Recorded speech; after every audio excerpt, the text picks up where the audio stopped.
Here is a puzzle that looks deceptively simple. 3 boxes. One is labeled red, one is labeled blue, and one is labeled red plus blue. Inside them, one box contains only red balls, one contains only blue balls, and one contains mixture of both. But there's a catch. Every single label is wrong. You are allowed to draw one ball from one box. After seeing that ball, you must correctly identify all 3 boxes. No second draw. Can it really be done? Most people instinctively choose the box labeled red or blue, but neither choice guarantees enough information. If you draw a red ball from box labeled red, it could still be the mixed box. The same problem happens with box labeled blue. So if neither of those choices guarantees an answer, which box does? This puzzle isn't about getting lucky. It's about using the information you already have. Instead of asking which box should I open, ask which box tells me the most, no matter what I draw. That one change in perspective is all you need.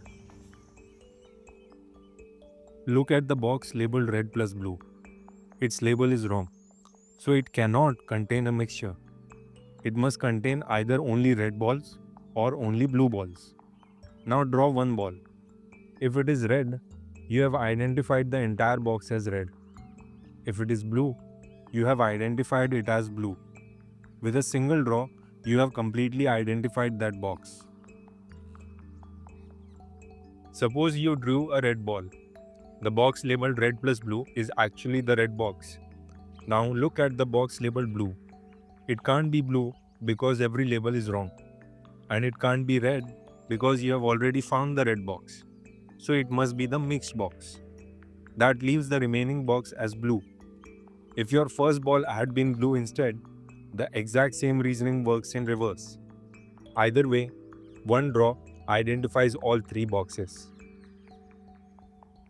The clever part isn't drawing a ball, it is choosing the right box. The box labeled red plus blue has only 2 possible identities because its label must be wrong. Once that box is identified, the remaining 2 boxes are forced into place. The puzzle isn't about probability, it's about eliminating impossible possibilities.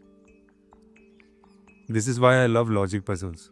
The answer isn't hidden behind complicated mathematics, it is hidden inside a simple sentence. Every label is wrong. Once you use that fact as a constraint, the rest of the puzzle solves itself. If you like this puzzle and want to see more videos like this, consider subscribing. Thanks for watching, and I'll see you in the next one.